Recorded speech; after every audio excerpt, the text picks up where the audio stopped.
everybody, and welcome to an amazing guest episode with Caitlin V. If you have not already heard of Caitlin V is a renowned sex and relationship coach specializing in helping men overcome erectile dysfunction, performance anxiety, and premature ejaculation. A former sexual health researcher and policy analyst, she skyrocketed to internet fame after a viral video on female pleasure. Today, she works with clients worldwide to resolve mismatched libidos, enhance sexual confidence, and create more satisfying intimate experiences. Blending personal experience with evidence-based science, Caitlin is on a mission to foster a sex-positive world where pleasure is prioritized. With millions of views on YouTube and nearly 1 million subscribers, she has become a leading voice in the field. Her expertise is now reaching an even wider audience with her TV show, Good Sex, on Discovery Plus and Max. So welcome, Caitlin. Hi, thank you for having me. Thank you for being here. I'm super excited to talk to you. And yeah, checked out some of your videos and I can see why you've done so well on YouTube. It really is kind of the blend of, just uncensored information and also sort of thought-provoking stuff about like, oh yeah, why didn't we think about this? Why don't we talk about this more? So yeah, I love it. Thank you. I've been very fortunate on YouTube and I intend to stay there. That's good. So it sounds like you also had some kind of career change if you were like policy analyst. So how did you get into this line? Well, I knew that I was going to do something in the field of sex from a very early age, like 15, 16, even a little bit sooner than that. And I told my parents, I'm going to be a sexologist when I grow up. And I think they were very kindly like, okay, sure. No one knows what they're going to do when they're 16 years old. Well, I did. The longer story there. Sorry? That you just knew. I just knew. Well, I figured out how to masturbate early on in life. I figured out how to give myself orgasms. I didn't ever get shamed for it. I didn't do it in a problematic way. I wasn't doing it like at the dinner table. And then when I found out that like that was something you could do with other people later on in life, I was like, that sounds fun. And then I went to sex ed and, the disease focused pregnancy avoidance model. I was like, this is not what I've been experiencing. I like to say it's like kind of like teaching people how to drive by only talking about accidents. There's so much more to driving, right? Almost everything. Yeah. Most everything you do driving related is actually not related at all to accidents or even just to avoiding them, right? Like most driving is about getting from point A to point B with a certain degree of pleasure or urgency. Right. I'm going to drive to Las Vegas later today, really, because I can. Like I love that analogy. I enjoy it. Yeah. Like it can be a pleasurable activity. So I didn't know that there were careers that were more, I would say, like are already laid out in the world of sex and sexology. Mm-hmm. And so I went and got a conflict studies degree. And for my undergrad, I went into public health. So I have a master's in public health from Indiana University, where I worked for the Center for Sexual Health Promotion and was involved in studies on like orgasm. People have orgasms while they're exercising. I was involved in a major study on bacterial vaginosis that was attempting to prove finally that it actually can be sexually transmitted. We didn't get conclusive research because the lab assistant threw out all of the samples that I had spent an entire year tirelessly collecting. But anyways, I went all the way to get my doctorate. I was at the University of Texas School of Public Health in Houston. Mm-hmm. And I was working as a policy analyst through the TMC 72 Institute, which doesn't exist anymore, but I was getting data for Texas Congress people on public health and like answering these really complex and really fascinating policy questions where they're like, there's no data set that actually exists. So I was like putting together all these cool things and had a really cool job. I had like a corner office, was the assistant to the dean. And I was like, this is not where I'm meant to be. Okay. Like, I want to be with people. And I had been teaching sex ed that whole time and leading groups and working with LGBTQIA and unhoused youth and LGBTQ and then polyamorous and non-monogamous communities of adults. And I was just like, I need to get out of the ivory tower because all I'm doing in here is talking to other people who already get it. And what I want to do more than anything is talk to people who need this information and need someone like me to deliver it. Because inherently, by knowing for my entire life that this is what I was going to do, a part of that is because I've always been doing it. Like I've always been a very safe space. I was, the girl that like you called if you put icy hot in your balls and you were not sure what to do about it. Or like was, in the bathroom. Story. That's a whole story. I was like, your dad is a doctor. I do not have any experience with icy hot or testicles. I am 16 years old. Like, I don't know. Wash it with soap. I called my happened and the person's dad was a doctor. Come on. Yeah, his dad was a doctor. I mean, this is on a landline phone. I was young when I was fielding these questions. And then I was in the bathroom at Burger King with my friends taking pregnancy tests and holding hands through all kinds of stuff. So it came to be very, very naturally. I was meant to do this. And I realized I was like meant to do it in a way that like my personality could come through and where I could have the direct impact of working with one person and seeing how much of a difference this information could make in their life. Yeah. And so here we are 20 plus years later. Everyone is glad it was not a phase. Yes. Oh my God. That's cool. My story is so different. I feel like I started out repressed and then I was like, oh, this is a thing. People need support. I had the same feeling though about like, oh, I can be a safe space for this, and I want to be, and people need that. So yeah, there's like 3 different paths. I think there's maybe 4. Like you become a sex expert because you experience some degree of shame or repression or intense religiosity. You experienced some kind of trauma that you were hell-bent on healing from, and wanted to prevent other people from experiencing. You had like some degree of permissiveness in your house where that curiosity was allowed to exist. And then maybe there's one where like it's something even further than that. Like your parents were like even more fun and more cutting and more progressive. For me, my parents weren't like especially progressive. I mean, I was allowed to say I wanted to be a sexologist, but it's not as if sex was like a subject in my household. We were still, I grew up in Michigan. It was still like a more typical early 90s Midwestern I'm from Chicago family. Suburbs. Yeah. Look at us. Okay. But yeah, the Midwestern upbringing. Anyways, okay, so we're both here now, so that's fun. But let's talk a little bit about the official topic for today of like the dead bedroom, the sexless marriage. And let's talk a little bit about like how do you think people wind up there? Well, I can tell you how I wound up there. Oh, interesting.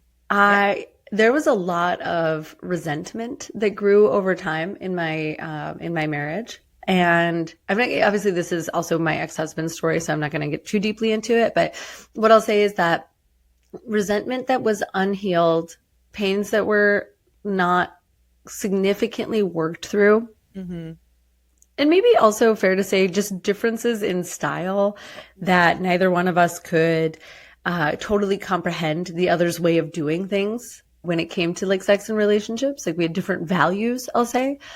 And all of that led to a tremendous amount of resentment existing inside of our relationship. And at the time I knew that, but I couldn't quite put my finger all the way on what was causing the distance between us. Yep.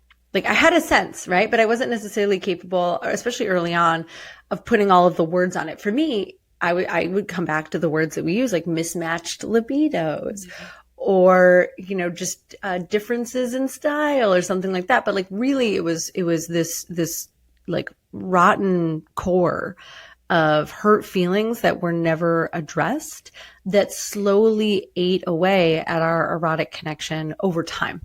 Yeah. I think that's one of a few paths, right? I think that anytime that there's things that come up in a couple that don't get addressed, it creates like a fog on the window between two people, right? And if you don't make a practice of like wiping away that fog by being honest, transparent, having the hard conversations, then eventually it sticks and you can't like see into the other person or be seen by them. And that's intimacy, right? Like you can't see into the other person. You can't be intimate with the other person. I think that's one of the most common ways. I think another common way, and because I specialize in working with men, this is one that I see really often, is that a couple starts having sex in the first 2 or 3 years of their relationship in like one way in particular that relies a lot on that like hormonal, intense emotion, the neurotransmitters going ding, ding, ding, ding, ding, ding, ding, like, and the sex that they're having is very sexual blueprint. And I can talk about the erotic blueprints if you're not for, okay. We can, the audience might like to hear. Yeah. I'll talk about them in a second here. Yeah. But you're having very sexual sex, like meaning that you're focusing on orgasms and penetrations and genitals and naked bodies, penetrations. Yeah. And then when your relationship shifts both externally, like in the relationship, but also internally in your body, in your neurotransmitters, in your unique mix of chemicals, to a more companionate relationship where that like drive to mate isn't there anymore. I think a lot of people have challenges For sure. transitioning to having sex in a different style. Yeah. Which is why I really like the erotic blueprints, because there's energetic blueprint, people who are aroused by tease and anticipation, the sensual blueprint, people who are aroused by things in their all five of their senses, the sexual blueprint, and then the kinky blueprint, which is people who are turned on by the taboo, both physical and psychological taboo, and then also the shapeshifter who needs all of those. And we can talk more about those, because when I think about like mismatched desires in dead bedrooms, I always come back to the erotic blueprints. Because one of the other causes, I think, of dead bedrooms is two different styles.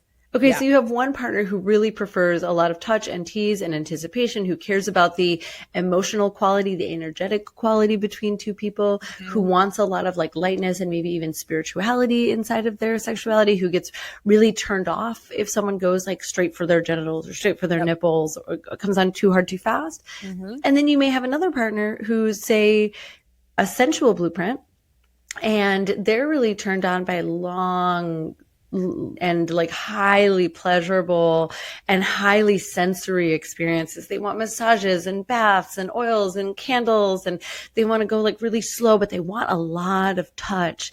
And they can have these, both energetics and sensuals can have like full body non-genital orgasms. Amazing. And they want to explore these realms. Maybe they have a slightly different way of doing it. Or maybe you have someone who's in the kink blueprint who needs taboo, who needs to feel like they're breaking rules or they're being transgressive. And of course, that's highly subjective. Like, what's taboo to someone who grew up in a very religious household 100%. Yeah. could be very different than someone who grew up in a less repressive household, right? But if they need to feel like there's something taboo, kinky, rule breaky about their sex life, maybe they haven't been able to articulate that for themselves. Maybe they feel shame around that, so they haven't opened up to their partner around it.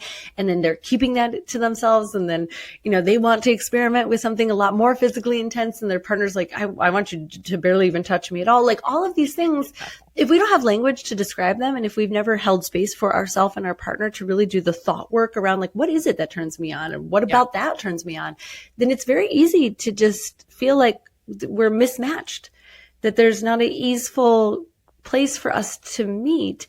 And it's not true. It's just about developing not just language, but also skills and finding places where there's overlap. But I think a lot of people are reluctant to put a ton of work into their sex life and self-reflection into their sex life in that way. Yes, I agree. I think I totally agree with everything you said. And I see a lot of times people are just afraid to rock the boat in their relationship, and they can kind of get into that pattern of like, well, things aren't so bad, or like, you know, we just can just focus on the kid or focus on cleaning the house and, you know, going to see our parents and whatever is filling up your life, and then just like not actually make the time to have the conversation, because also it's like uncomfy and you don't want to. Yeah. And like, there's no messages out there that are like, you know, really encouraging us to devote time and energy to our sex life in a deep and meaningful way. I mean, not to say people, like plenty of people do it, right? Like both of our audiences, people that listen to us, that follow us, like they are doing that, right? Yeah. But it is very easy to say, I got to put my time and my energy on things that make us money or look out for our future or keep us safe and secure. And I know that's good too. Yeah. Yeah, right. Of course. Like, yeah, I have a coach that always is like, Caitlin, did you do anything that didn't have an ROI this week?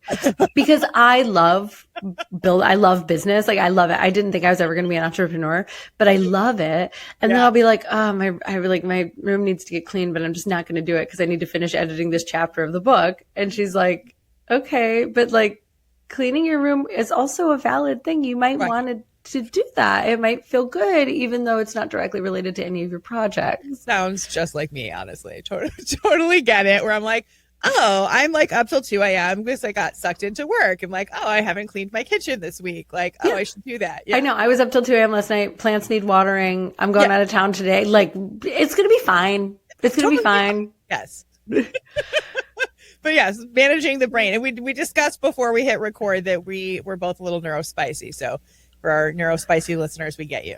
And for neurospicy people, like we tend to prioritize sex a little bit differently too, in my experience. And I think part of that is because pleasure seeking, novelty seeking, sex is a really profound way to be present, right? Like, especially if you struggle with ADHD or if your mind wanders, even if you don't identify as neurospicy, but you have a mind that wanders because you are a human being, that sex is one of the most immediate and accessible things for most of us to experience real presence because it's such a sensory experience.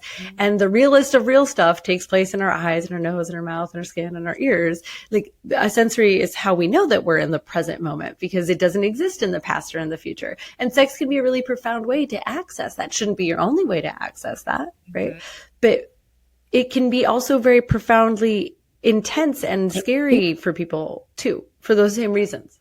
Yes, I think so too. And I think I'm glad you kind of brought up the people who maybe seek it as like a dopamine hit or as a way to be present, because I see that a lot with my higher desire partners, and I think often the people that would work with someone like us, there's someone who has the higher desire, because if both have low desire, they'd be like, oh, okay, it's fine. We're just not having sex. Neither of us care. Right.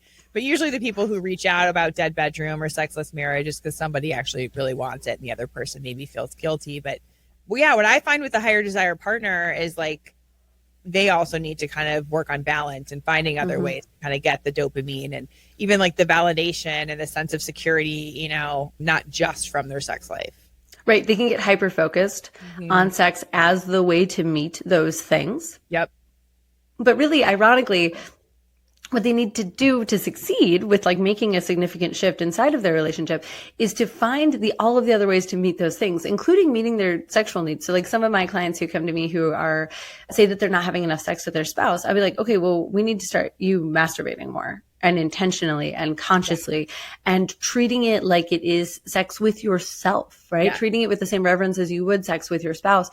I was just thinking right before we hit record, I have too many male masturbators in this room. There's I've been an explosion in male sex toys over the last couple of years. There are. And there are some incredible, first of all, they all look like super futuristic thermoses. I don't know how else to describe them. They all look like giant alien thermoses that have like some kind of alien coffee in them. I just saw one of those. It was like the male rose or something. That's actually very, very popular. Yeah, I have that on my recommended products page because it is inexpensive. It's like in the $60 range or something, where a lot of these are above $100, and it's really effective. I'll say you should read the instruction manual because I broke the first one that they sent me washing it wrong. But other than that, but there's also an explosion of ones coming out of like a bunch of Chinese manufacturers have jumped onto this. And so they're producing these ones that like heat and suck and spin. And there's ones that give you feedback, like how long you lasted and how many times you stroked. And it is the market for, I don't know. They just realized, I guess manufacturers just realized that there like really was a market for male sex toys because there have been strokers for a long time, right? The Fleshlight and the pocket pussies and all that. But like, now they're electronic. They have one that you can sync to porn videos. Whoa. I have a list of these on my website if anyone is interested in checking them out. I vetted these companies. I would like to do like a full wire cutter test where I just leave them running for like 24 hours or whatever and like see how long it takes for their motors to burn out. But at least all the ones that I've had like a real human being try, or I've tried to hook it up to the porn site myself or whatever. Anyway, so I say, get rid of the porn, start like listening to music or doing a masturbation meditation, or like really elevate your self-pleasure experience so that when you go to your partner, you're not coming from such a lack and such a scarcity and you're like, I need it, give it to me, right? Because it's very unattractive. So unattractive. And the same is true with like your intimacy. Like, even if it's not necessarily romantic intimacy with your partner, like spend time with your friends, spend time with your peers so that you have the sense of like being connected and being seen. Like once we start to put all of these pieces together so that you're experiencing like some degree of connectedness or pleasure, we've taken the pressure off of sex. Yeah.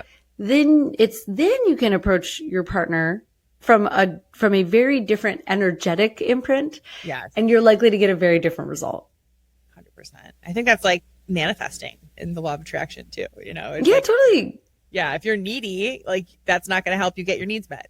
You know, like Feel the way you want to feel. yes, right. Fill your own cup up first. And yeah, the first thing I ask on my assessment that I do with new clients is like about all the other areas of their life. You know, like how do you feel with your social life? Like, are you well connected? Do you feel supported? Do you move your body? How's your nutrition? You know, and it's like there's such correlations, you know, between general wellness and life satisfaction and like what's going on with your sex life. So it is very holistic. Yeah, it's not like a compartmental. I mean, we treat it like it's compartmentalized because we find one person, we expect that we're going to go into the bedroom, shut the door, turn off the lights, and everything is just going to work. And it's going to, I like to say the way you do one thing is the way you do everything. And sex is just something that we treat differently than other things because it has different consequences than other things, you know, like I can eat dinner with as many people as I want. It's not going to produce a child, right? So sex is different, but at the same time, when we treat it so differently, we also run a risk of not being able to apply the same methods and creativity and perspective that we could if we were, say, trying to create a really great dinner date. It's true. I love that. So, okay, so we're getting kind of clear on like different ways people can wind up in this situation, right? They have mismatched erotic blueprints. They're avoiding the hard conversations. They're letting those just little things, you know, kind of slide. The window's getting foggy. How do they fix it? I want to add one more to that list, though. Please. And this is especially true for cisgender women, is that a lifetime of having sex before they were ready. Oh my gosh. And premature penetration has real consequences on the body, the mind, the spirit of women. And it's not particularly anyone's fault. All of us were raised in this idea that sex is penetration and women should be ready for it when a partner is ready for it. Right.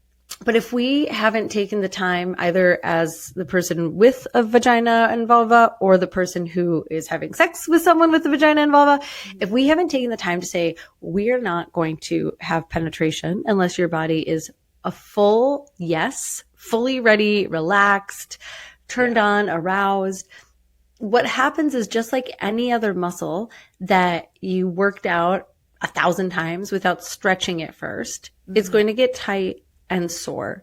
And the muscles of the entrance to the vagina are somewhat similar to the muscles of the eye in that if you try to stick something in them, they close automatically. Right? You can't just like easily finger your eye just or poke someone else in the eye, right? Like those muscles, you don't have to think about squinting to like, you know, your eye does it automatically.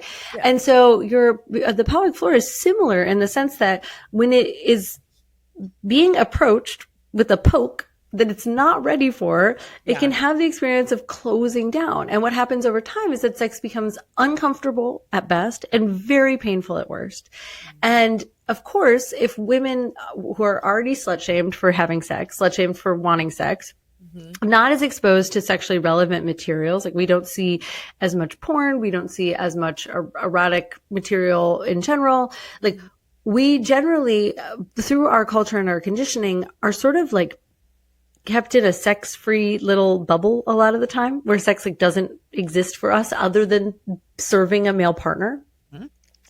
And we end up being very, very separated from our eroticism. And then our partners, at least like my clients, my guys on YouTube are like, I don't understand. She doesn't know what she wants. She can't say what she wants. Like she doesn't have sex for herself. She's only having sex for me. Like I know that our sex life would be better if she was into this for herself. I know like when we do have sex and we take it slow and it's really great, she reaches really high heights of pleasure. And afterwards she's like, that was amazing. I love that. Why don't we do that more often? Like they see this, but it's very difficult to sort of take all of those decades of conditioning and remove them and replace them with a more sexually empowering story that is like, you do have your own sexuality. It belongs to no one but you. It's not dangerous. It doesn't make you a bad person or a harlot or a sinner. And you could enjoy it for yourself. Yeah. Thank you for pausing us from moving on. That's so important. And honestly, that's so much of what I work with the women that are my clients. And it's sad. I think like that's one of the sad parts, I think, of like doing the work that we do sometimes, is like seeing these patterns of like, wow, just like as a whole, women are not prioritizing their pleasure, and it is because of conditioning. And I think when you're an individual and you don't see the aggregate, it's kind of like not as sad. And then when you're like doing this work and you're seeing the patterns across the population, it's like, oh wow, this is really impactful. But yeah, I'm glad you brought that up. So, okay. So then there's some big things. There's some big things, and there's some like logistical things, and there's some style differences. So, if a couple is listening and they're just like, where the fuck do we even start? Like, what are your thoughts on that? I'd say my general, well, I'll give you two answers here, because I think that they're both equally important. Mm-hmm. The first thing that I try to do with all things, big and small, mm-hmm. both professionally and personally, is tease apart all of the different variables, because it feels very overwhelming when it's all occurring all at once, right? Yeah. And especially if like this has been going on for a while, and now we've just decided like, okay, we're going to do the hard work of opening the door on this. And then, on the other side of the door is like 20 years of debris and detritus. Like that's a lot to kind of take in. That can kind of occur as like a giant cloud that's just hanging over you, threatening to pour down rain on your parade at any given moment. So I would say like give yourself permission to pull these various threads apart and understand that it's not even that you don't have to tackle them all at once. You can't. You will not tackle them all at once, because it's kind of like a jewelry. If you've ever had a jewelry box where all of the necklaces and bracelets just got like snarled together, like you got to kind of like free a little bit over here, right? To free a little bit over here, to wiggle this one out. And then like, eventually over time, all of them start to release. Yeah. But at first you're like, oh my God, I have to throw out all my good jewelry. Like, you're just right. Like, you start wiggling and wiggling and wiggling, and you pull on it from every single side. I think you have my favorite analogy so far of any guest. Oh, wow. Thank you. Well, trust me, these are because I've thought about these before. Every so often on YouTube, I try to come up with an analogy live, and I am the worst at it. There's so many moments on YouTube where you'll just see me be like, oh, I can't believe I just it's nothing at all like spaghetti, but that's where my brain went. It just came out. Yeah. So anyways, this is how I recommend pulling them apart. Yeah. This is the order in which I recommend that you address them, understanding that it's not going to be a linear process, and you're going to I'm going to give you step 1 and 2, and then you're going to go step 4, and then that's going to loosen up some step 2 stuff and all that, right? Yep. So step 1 is address anything in the physical bodies, right? If neither or both of you has had a checkup recently, if you haven't gone to a urologist or a gynecologist, like go address your hormones. Right? Get really good. Don't settle for like the standard hormone testing that doctors will kind of give you. Like you can go to other companies. There are online retailers that do more complicated hormone testing. Functional health doctors are a great place for doing hormone testing, but get a more complex read on what's actually going on inside of your body, whether you're male or female or non-binary. Like we want to know what's going on. We need to address that first. But then also, like you were saying, on a physiological level, like sleep, how we are eating, how we are moving, like address your physical health first. If you're not building strength, and this is true for people of all genders, if you're not building strength, go build physical strength, because you need physical strength. Everything that happens in the physical body also happens in the mental, emotional, and spiritual bodies. So if you're strong in your physical body, you're strong in the capacity to hold these conversations. You'll get stronger in your capacity to, and you will enjoy sex more. So much of what leads to orgasm, especially in the female body, is happening inside of it's our body's ability to squish and pull and like flex its own muscles inside of itself, right? Like we have this image of like a penis going in and it just hits the pleasure spots. No. It is all of these muscles that are highly innervated. That are squeezing and moving and pushing. And so if you're just having sex, side note, if you're just having sex sort of like without engaging your core, you're not having as much pleasure as you possibly could. It's so true. I've realized this masturbating, that like squeezing my glutes and moving my core in different ways. I'm like, oh, that is creating a whole thing that's like separate from whatever I'm doing with a toy or a hand or whatever. Yeah. I like to think about like, how can I add like more surfaces to give myself like resistance during sex, like the wall, or like, if my partner can like lift a part of my body up, but I have to hold the rest of me up or whatever, like the more that I can engage thoughtfully, and it doesn't have to be like for 10, 20, 15 minutes. It may be like 5 minutes total of like really intense engagement, but I've had like the wildest orgasms, the biggest, best orgasms of my life, like a full Kundalini awakening, like actually literally passing out, like losing consciousness was a little scary. All came from like really intense pelvic floor and core exercise. And which is not to say I'm not aiming for those every single time, but that's just, anyways, all of which is to say that move your body, build strength in your body. There are lots and lots of benefits. Our bodies are so amazing. I'm just like astounded on the regular basis, like how much our bodies can handle and how many wonderful things they can do for us. And I do think sex is just a way to like appreciate that. Yeah, totally. And when you are feeling good in your body and like physically well, you are more likely to want to engage in intimacy of all kinds, right? Absolutely. Like not feeling great in your body is a huge barrier.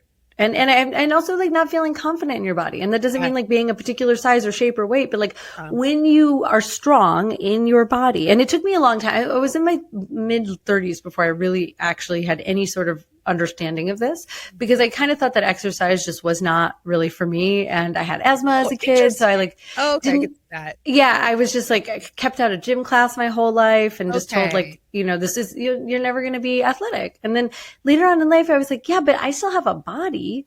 Yeah. Like I could still move this body in a way that's like fun and engaging. So I'm a hardcore Pilates devotee because you too, Joseph Pilates training. Say it again. I just signed up for teacher training. Oh my God. Do you know Joseph Pilates and what he said about sex? No, I don't know yet. I haven't started my training. Joe, I'm paraphrasing here. Joe said that one of the core missions of Pilates was to have people be better at and enjoy sex more, because the more that people were in pleasure and making love with each other, the less they would be in conflict and making war. Oh my God, that's amazing. Yeah, I've been going like a couple times a week. I do reformer classes for like the last couple years probably. And so my studio needed a new teacher and I was like, I'm feeling called to do this. So, oh my God, congratulations. I love that. Yeah. If I'm ever in your neck of the woods, I'm coming to your class. Oh my God, that would be so fun.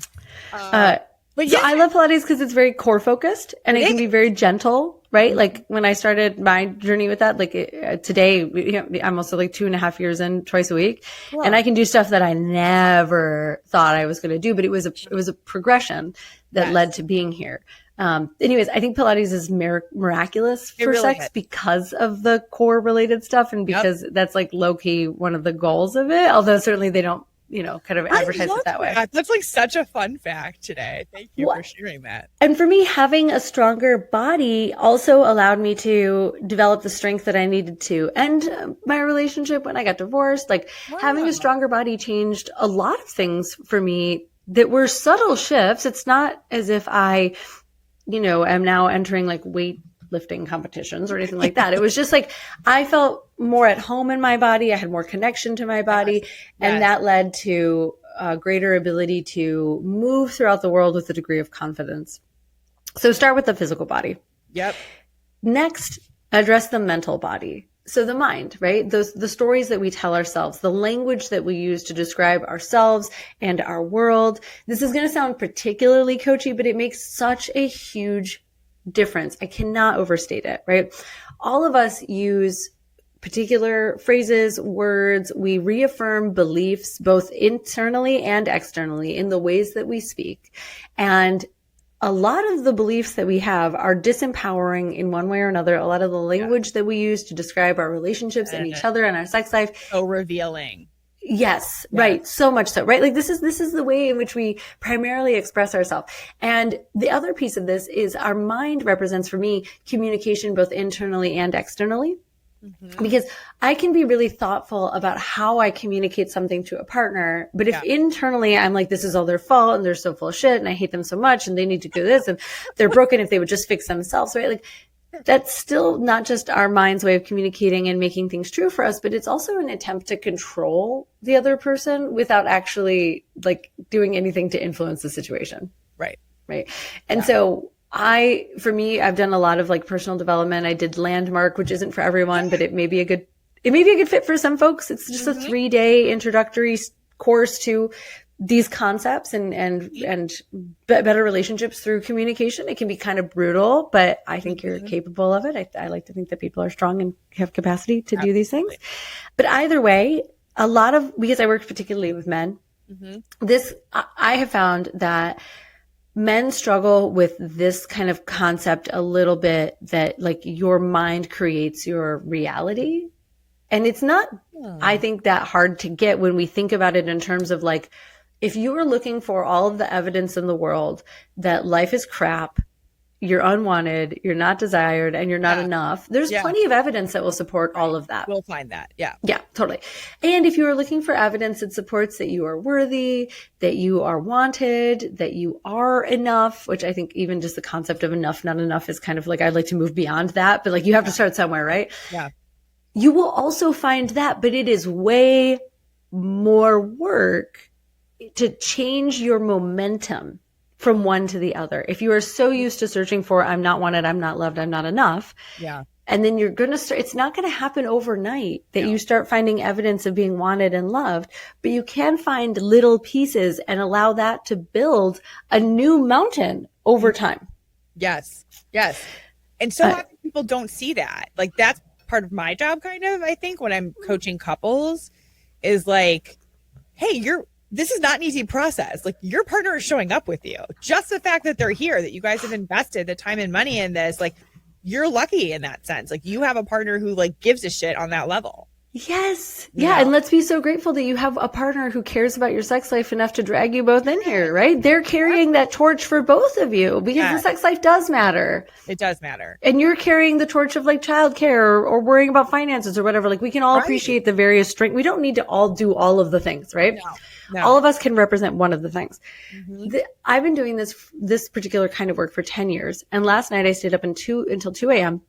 editing the manuscript of my book. Right. Because I have deadlines to meet with the editors. Yeah. I also managed to, I'm a procrastinator. I don't know if you suffer from this too, but I hate packing for a trip. Oh my God. I hate it so much. I hate it so much. I travel like every week. So I just like, know how you do it. I'm just constantly sort of anxious about packing is how I'm just kind of constantly like, I'm getting better at it, but like over years. Anyway, I packed for my entire trip. I packed my car. I took care of all of these things from my previous trip. I put all of my laundry away, and I edited my book and 2 other documents for my work. And at 2 a.m., I was laying in bed and I was like, oh my God, you're such a piece of shit because you stayed up until 2 a.m. Why can't you like work on, why can't you schedule your life better than this? Like, you have a podcast first thing in the morning. And then I was like, Caitlin, slow it down. Right. Let's review everything that you did tonight. Instead of focusing on the fact that you didn't water your plants. Yes. You did 11 different difficult tasks in a row, and they took until 2 a.m., but you moved with speed. You didn't get distracted. Like you did everything you needed to do. Like, good, and it was pretty damn good.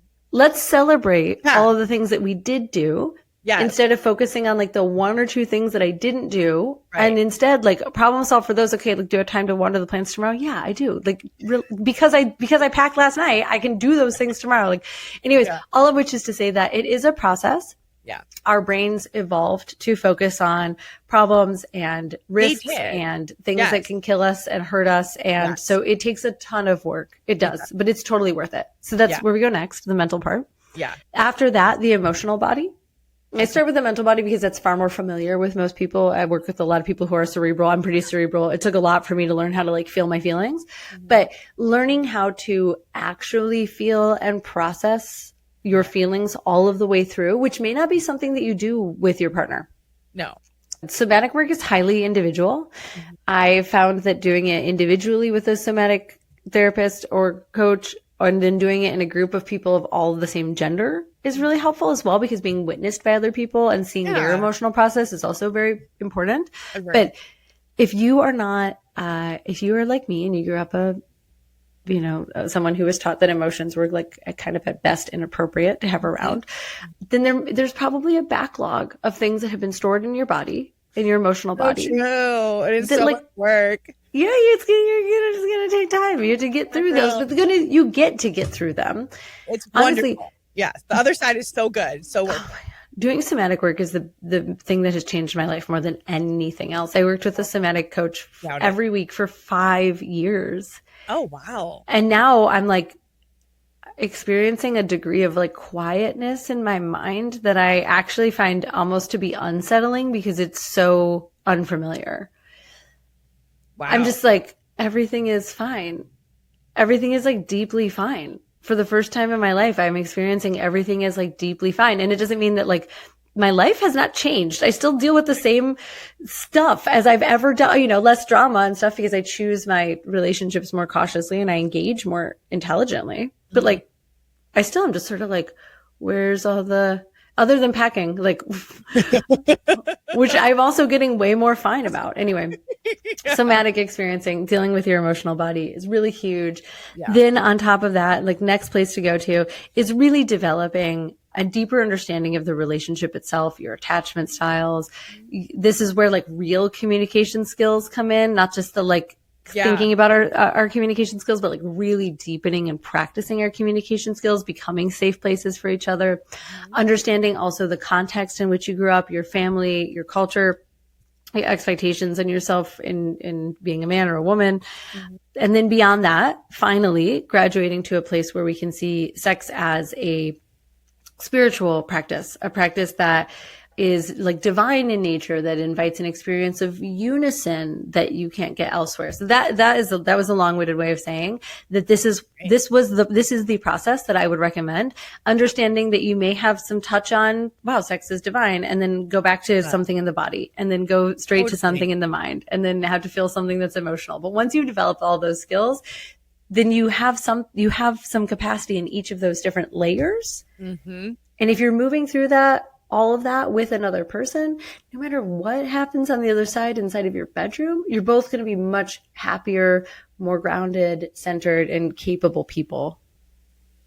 I love that. It's so true. And like sometimes people are so surprised that like as a sex coach, we're not talking about sex all that much sometimes, It's like sometimes it is the emotions and how to work with your own thoughts and communication skills and then all that winds up being like really, really fun when you're talking about blowjobs and toys and orgasms. Right. Yeah. Well, I like to say that, sex is something that the last 300, 400,000 years of Homo sapiens have been successfully mating. It's only been in the last couple decades that you could even have a child without sex. Like sex has been the one thing that every single one of your ancestors has in common. Right. Right. You're meant to do it. Your body was built to do it. Your DNA is geared up to do it. Like it is just conditioning and thoughts and beliefs and all kinds of stuff and bodily stuff. Like, yes, it all gets in the way. But the more of that we can clear up, the more easily that sex just runs through you because it is part of you if you choose to engage it. I just read, I don't know if you're familiar with Taoism. A little bit. Yeah, I just read the Tao Te Ching.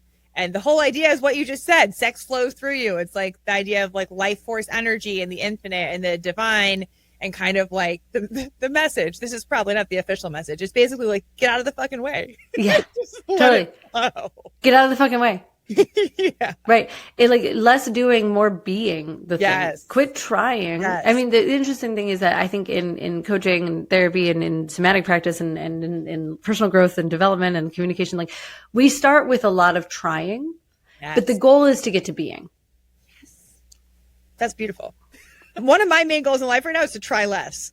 I think there's a lot of people that I work with too. There's like, we just try so hard. And sometimes we're like making it worse or it's backfiring.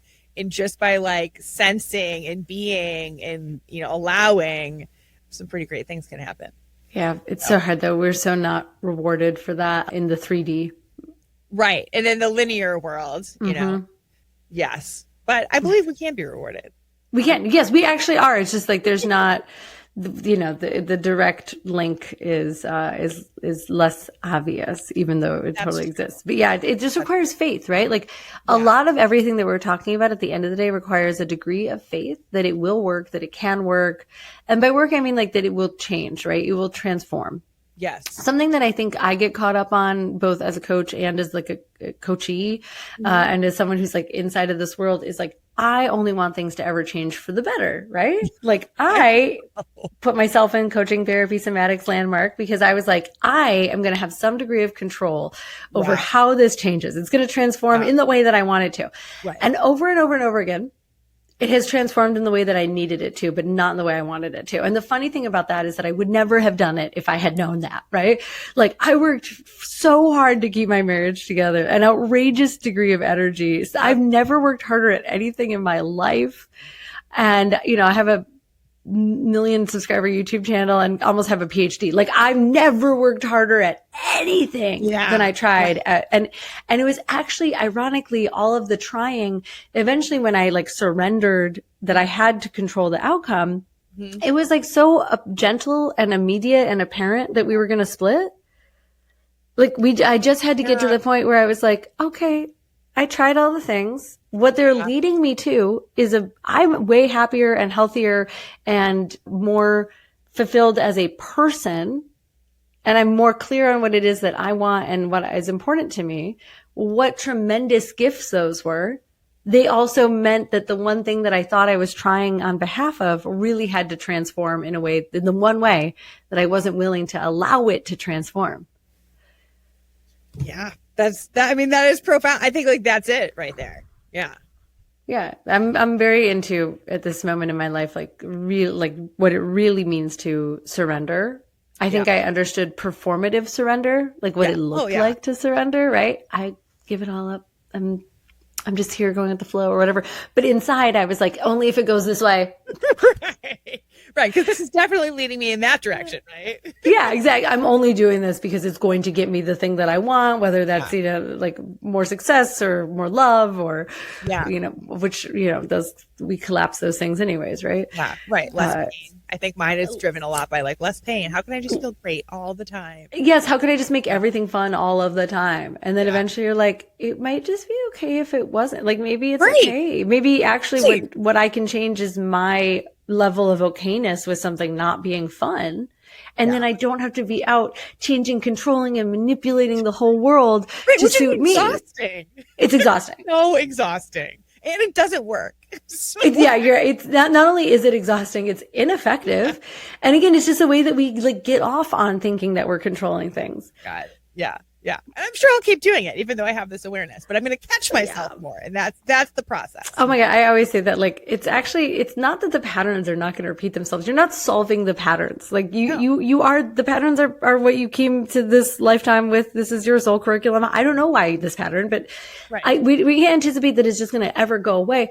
But eventually you're going to get so good at spotting it that you're just going to step out of the way when it comes by and it's just going to whir right past you. Whereas before, maybe you spent 4 years getting wrapped up in it before you saw that. And then maybe 2 years and then eventually you're just like, nope.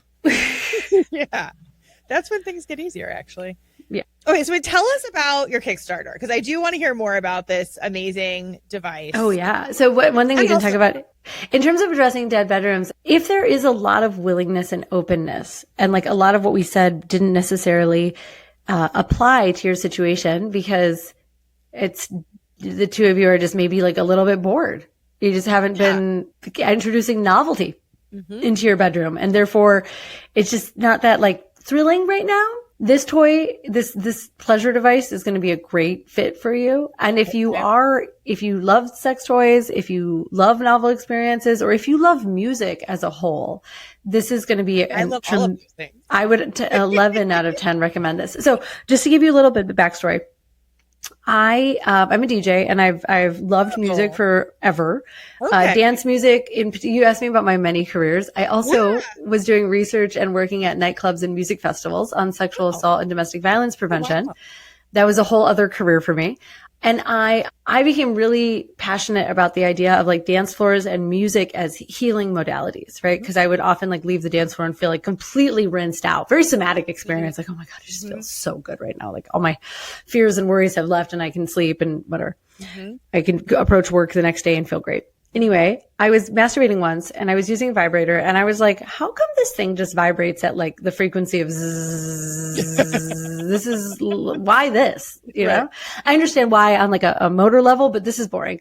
And I thought to myself, oh, there's all these like solfeggio tones and like the frequency of love, 400 and whatever hertz. And I have no idea what it actually is, but like, why can't we vibrate a vibrator at this frequency, at like an intentional frequency, the frequency of love or the frequency of safety or the frequency of intuition or the frequency of the heart or the root chakra or whatever.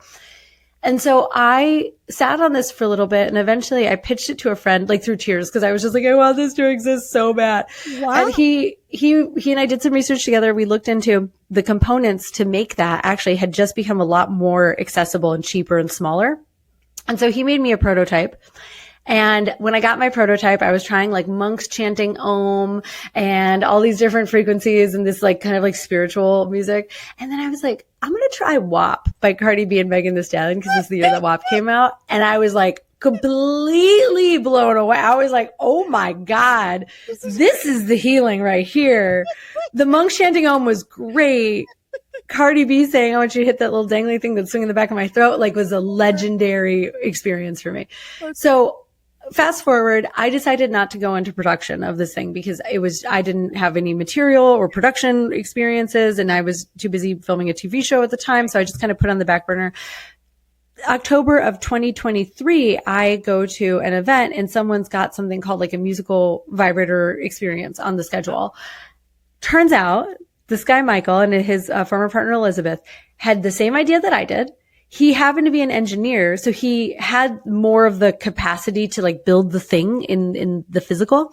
Yeah. And I immediately totally accosted him, like pulled him aside, kind of cornered them, actually not like my most consensual thing I've ever done, but cornered them and was like, we need to work together. I want to be a part of this team. I'm going to be part of like what brings this to the world. And they were like, who are you? And I, was like, I'm a famous YouTuber. Don't worry about it. I'm going to help. Anyway, I insisted. And here we are a year and a half later and they accepted me onto the team and I got to be involved in a lot of testing and prototyping. And anyway, after all of that, almost 2 years of development and small group and individual testing and gathering feedback and reforming and reshaping and tweaking, Groove Thing, as it has come to be named, is about to be released on Kickstarter. Okay. I don't think I'm allowed to say the actual date for some reason, but let's just say that towards the end of June and throughout July, you should be able to locate Groove Thing on Kickstarter. I'll also give you my link. It's trygroovething.com/Caitlin. Okay. And if you would go and check that out and consider backing this project, you will get one of the very first models of Groove Thing. I didn't even tell you what it does. It plays music. It doesn't, if you've ever tried a sound responsive vibrator, they go z, z, z, z to the beat, right? They're not actually playing music. Groove Thing, you take your phone, you hook up the speaker and the Groove Thing itself to music, to your iCloud or to your Apple or to your Spotify or whatever.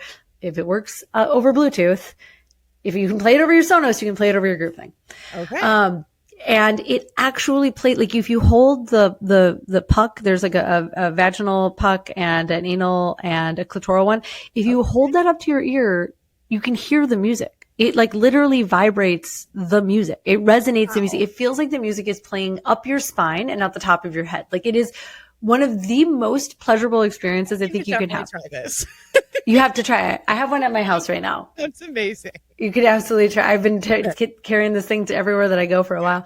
If you're not very familiar, and this is the part that I want to land it on, if you have any degree of like discomfort with sex toys, if you don't like masturbating, if you don't like finding your way to orgasm, if the whole idea is kind of like squicky or weird or like a little bit uncomfortable to you, if your partner doesn't necessarily have a lot of familiarity with these, like music is a really, really safe and familiar and comfortable bridge to pleasure.